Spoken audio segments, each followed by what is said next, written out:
Hello guys and welcome back to another video. Today we're going to be looking at a scenario in which Germany actually wins World War II. So I'm just going to be showing you how this could have happened, what Germany could have done better. Of course this is unrealistic, this didn't happen, and some events are completely wrong, like they would not have happened. This is not exactly historically accurate. So yeah, I should just state this is unrealistic, just a way that I think Germany could have improved upon their war. First things first, there's going to be little to no Holocaust, maybe some work camps, maybe for some, let's just say less useful people. Of course they're still going to be evil, but they're not going to dedicate resources to killing people. They would rather dedicate them to them getting them more resources. Of course the Holocaust in real life, major tragedy there. But in this scenario, they're going to do something similar, although I don't know if I want to call it less or more extreme. Let's just put it that way. Basically, just work camps, no extermination camps. If they die, they die. First up, obviously, they annex Austria and the Anschluss. That happened in real life. In my scenario, that's the exact same thing that's going to be happening. Of course, this is the start to Germany's expansion and to the world seeing Germany as a bad guy again. Also, I should also state World War II is horrible, and it's a very good thing that this didn't happen, or the world would be a much worse place today. Next up is, in that time, this map isn't perfect, but Czechoslovakia is actually all just one country, this country. And for this scenario, Germany is going to be asking for the Sudetenland, but right after invading Czechoslovakia, and instead of puppeting Slovakia and giving some land to Hungary, they're just going to take it all for themselves. As yes, I know there are problems with rebellions, there are problems that's why they puppeted them, but this is just a scenario in which Germany gets strong enough to the point where they actually win against the Soviets. After this, they decide to hold out on their invasion of Poland, and instead do a few other questionable things, such as invading Denmark. Oh, look at that. Last time it took 6 hours, this time it's going to take even less. Yeah, if you didn't know, in real life, when the Germans invaded Denmark for ww2, it was a very fast war, to say the least. 6 hours, I believe. They just landed in Copenhagen, pushed across the mainland a tiny bit, and Denmark surrendered. With this, the Allies changed their logic from Germany, if you invade Poland, we'll declare war on you, to Germany, if you attack any country in Europe, we'll declare war on you. And with this extra strength, Germany makes their alliance with Italy official. We're also going to be assuming that they aren't under the control of Hitler, and that Italy isn't going to be under the control of Mussolini. More competent leaders who know a lot more about battle strategies. With that, they declare war on Poland, and of course Danzig comes with that. They also go ahead and declare war on France and the UK with that. So yeah, ww2 has just kicked off, with the Germans being a tiny bit stronger than they were in real life. So why is this like that? No idea. Just no idea. But yeah, the Germans have just started World War II with just more allies than they did in real life.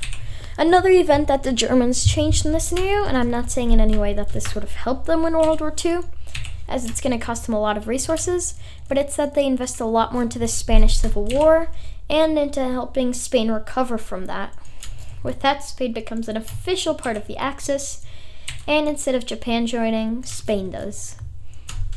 You know why Germany lost? One of the main reasons? Because of the USA. Now they'll be joining eventually, but in real life, did you know the US didn't declare war on Germany directly? If you didn't know, Japan bombed Pearl Harbor. With that, the USA declared war on Japan, and Germany actually declared war on the USA, not the other way around. But in this scenario, Germany and Japan are not friends. This is the triple axis. So the USA will join in eventually when they see how horrible of war crimes Germany is committing, but it might take a bit longer. With that, the explanations are over with. Germany begins their invasion of Poland. And in real life, it didn't take very long. And here it won't take very long either, as Warsaw is captured. And there's no Molotov-Ribbentrop Pact. Germany just invades and annexes the entire country. With that, same as in real life, they declare war on the Benelux and instantly begin to push into the Netherlands, Belgium, and Luxembourg. As, these countries, none of them are very strong. Also, they don't push into the UK. They begin to push heavily into northern France. As in real life, I'm pretty sure it took 6 months for France to capitulate in real life. In this scenario, with Spain and Italy both pushing out as well, and even more German troops being on the border, it's going to take them about 4 to 5 months.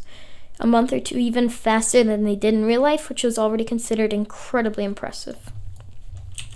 With that, France officially surrenders, and Germany already controls a majority of the continent. They get themselves some new allies as Hungary joins in, and as does Bulgaria. With that, they continue to expand to the Balkans, declaring war on Yugoslavia, and as Italian and German troops, along with Hungarians, storm into the north, Italian and Bulgarian troops push into the south. Yugoslavia lasts less than 2 months and is captured. With this, the Allies do something in this scenario that helped them very much back in the actual World War II, and that is calling in Greece. But here it's not going to do for them nearly as much, as the Germans were the ones who declared war on Greece. Also, this is just an issue with the map. No idea what's happening, but it's fine. With that, the Germans actually got themselves an ally out of Turkey, as in real life they were neutral after losing World War I. But here, they're going to want to expand, they're going to want land, and Germany somehow convinces them to join. With that, German and Turkish troops instantly begin to flood into Greece, along with Italians, Bulgarians. The entire onslaught pushes down, and after pushing in a small amount, the country's captured. Also, I'm not coloring in all overseas territory, so Algeria is French, so is Tunisia, and the rest of Morocco here. But that's not going to be colored in. Cyprus is also a part of the UK. This is obviously French, British,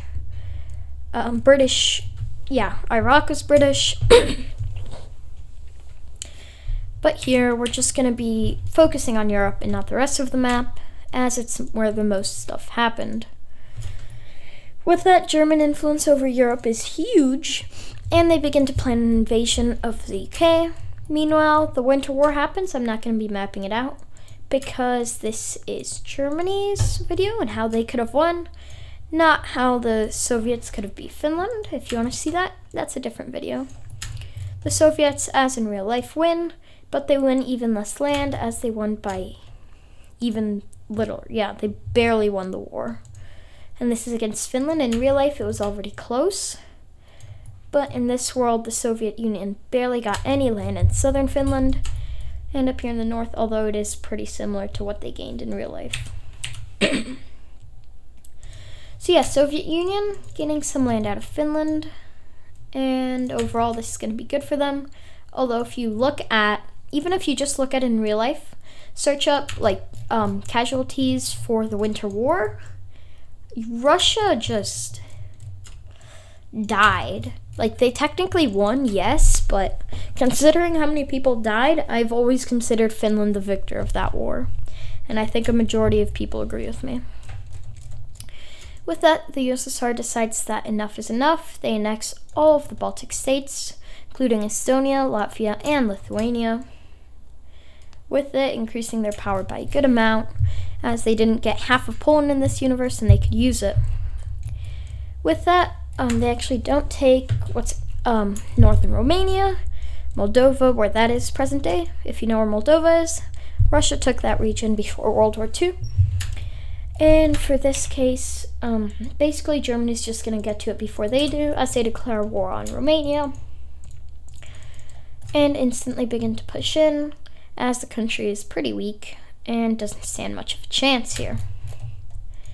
With that, the Nordics are split, as Finland actually accepts a German letter to join the war, and with that, war is declared on Norway, same as in real life. Although in this world, Norway's gonna fall even faster with the help of Finland. It's gonna be let's just say it's not going to be nice for Norway. Finnish troops begin to push into the north, but this isn't going to do much, as the German landing in southern Norway, capturing Oslo, and moving along the coast behind all the mountains and whatnot that's there, causes the country to surrender. Now with all of this out of the way, Germany decides that Finland deserves some land, as in a non-official peace treaty, Germany annexed all of that. They declare war on Finland, and yeah, Germany's just trying to gain control of all of Europe before they invade the UK. This goes successfully, as once again, Finnish troops enter into the north, and although Swedish troops attempt to push back into Norway to reset up the government, this goes horribly, as German troops land in southern Sweden and capture Stockholm, just absolutely obliterate these countries. The German army here is even stronger than in real life, and is destroying these countries. With that, in real life at this time, Ireland was neutral, but after a probably staged coup by the Germans, Ireland turns fascist, joins them, and coincidentally, there were a bunch of German ships right next to Ireland with hundreds of thousands of troops, and look at that, they landed and captured Northern Ireland. What a coincidence, really. With that, the German, Spanish, Italian, Bulgarian, Turkish, and Finnish navies all combined to stand a chance against the British. They commandeer ships from the French, the Yugoslavians, the Swedes, and all of that combined is barely enough to push back the Royal Navy to capture some random islands. At this point, Britain's navy was insane, although after pretty much giving up on the UK for now, they go to war and start Operation Barbarossa. It would probably be called something different, as in this world there was no Molotov-Ribbentrop Pact. But Germany and their allies are going to be declaring war on the Soviet Union. In real life, this and declaring war on the US was one of the two things. This was one of the two things. The other one was declaring war on the US. That caused Germany to lose World War II. But here they are going to be a lot more prepared, as they instantly begin to storm into the country. Kiev is captured within a week, along with Sevastopol and a lot of the Black Sea coast, which is very important to Russia. This is just like a month of fighting. They also have the help of Finland and Italy, much more Italian, Turkish, and Spanish support. So yeah, they're actually going to win the Battle of Stalingrad here. In real life, they lost. That was the first major battle that really made them lose. But with Turkish help, they capture all of southern Russia, capture St. Petersburg, which is a very major Russian city.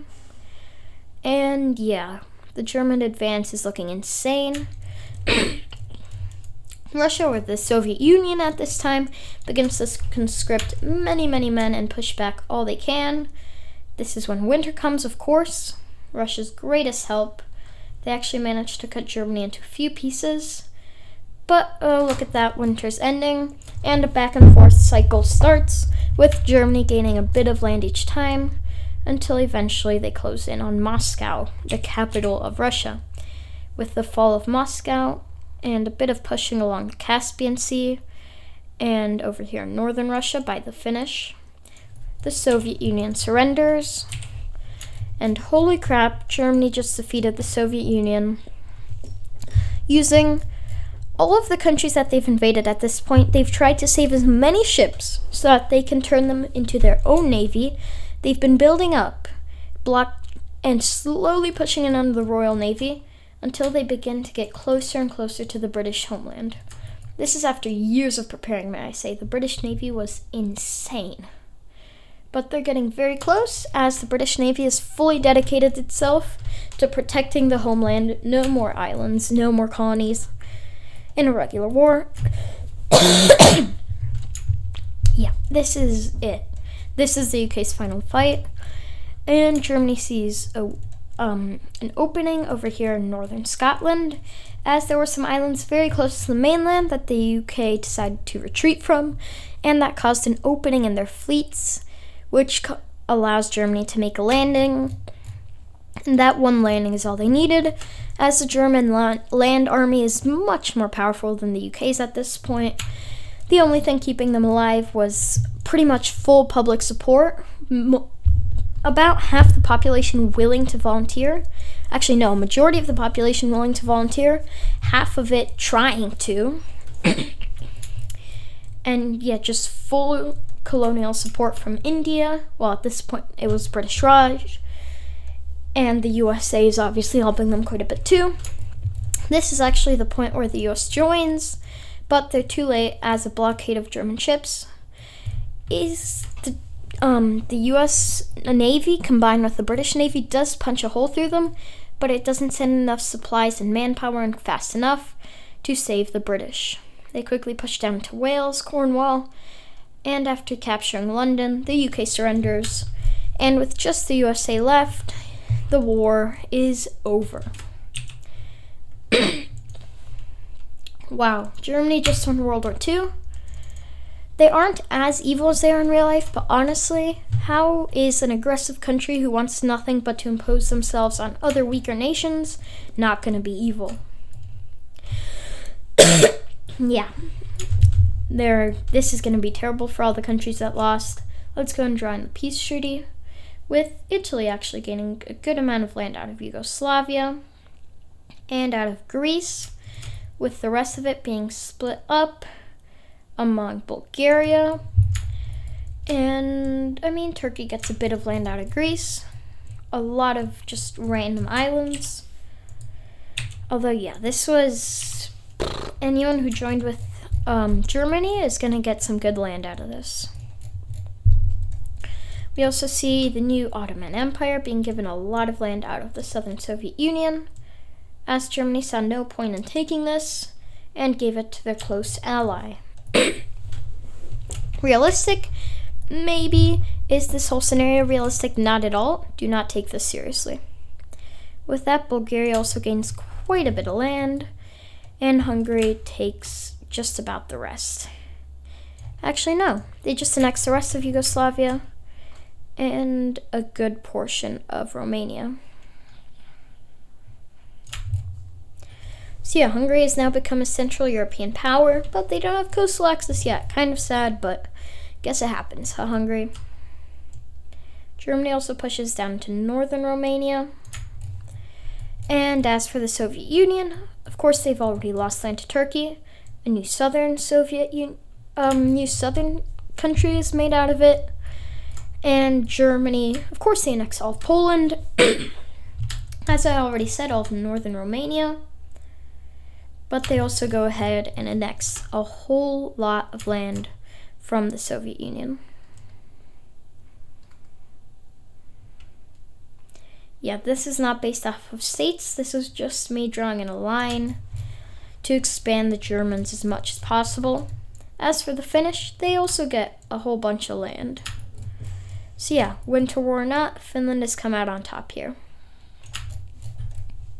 They also gain a good amount of northern Sweden, although this isn't the most important land, as Germany is allowed to keep all of Norway. Also, is this the right one?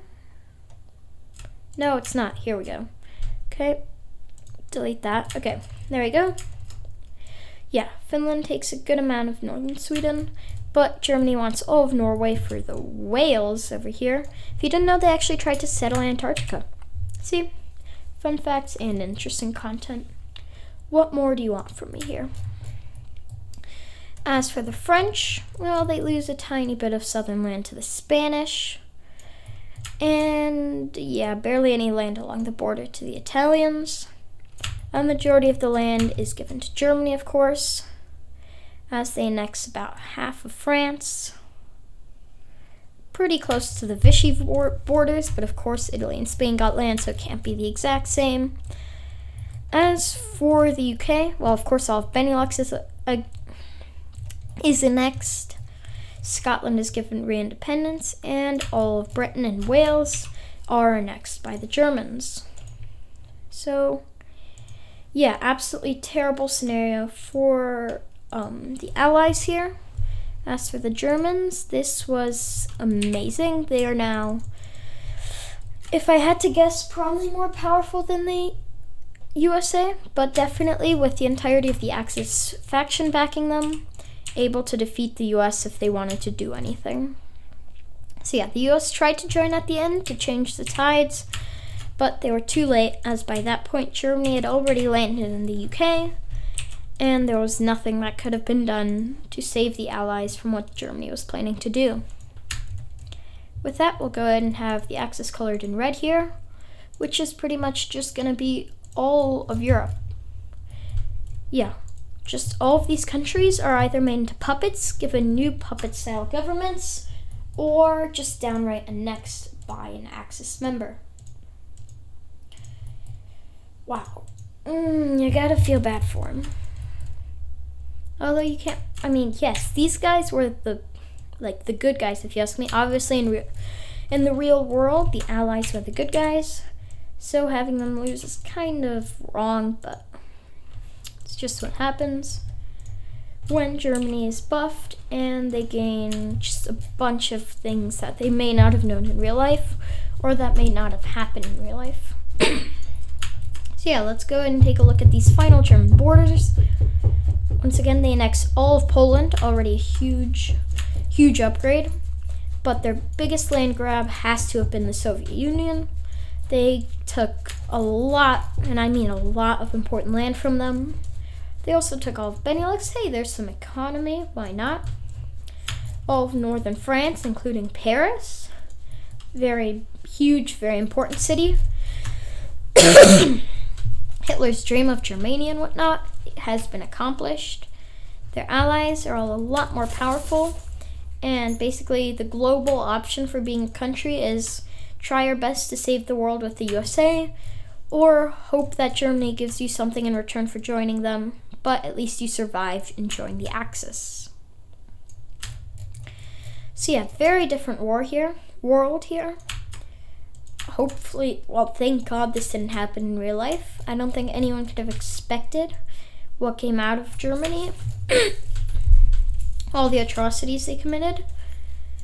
But in this scenario, they have gained full control of the European continent. Of course, all of the colonies of all the countries they defeated, the UK, France, Italy already had some. With all of that, yeah, it's just the Germans and their allies have full control of the entire continent of Europe and Africa and a good amount of the rest of the world, leading to them being able to actually probably fight Japan. In this world, Japan has defeated China, which would make them an incredibly powerful country. They would probably join the Axis, but I doubt Germany would allow that, seeing as in this scenario they weren't one of founding members together with Germany and Italy. I doubt Germany would allow a rival power to join their alliance. War with Japan would be interesting for sure, but honestly, at this point, Germany's so strong, with their allies, they could defeat Japan. They would eventually, after a long war, defeat the US. Even if nukes were invented, I'm sure the Germans would make them first. Once again, so much land. Also, Switzerland stayed neutral, and so did Portugal. Portugal would probably just be annexed by Spain, as Spain got very little land out of this. They obviously got some colonies, once again, not on this map. But in mainland, they get Portugal. With that, I'm pretty sure the mapping is done. Oh, nope, just Northern Ireland left. Yeah, this is a very German world. I hope you guys enjoyed, and I'll see y'all next time. Bye.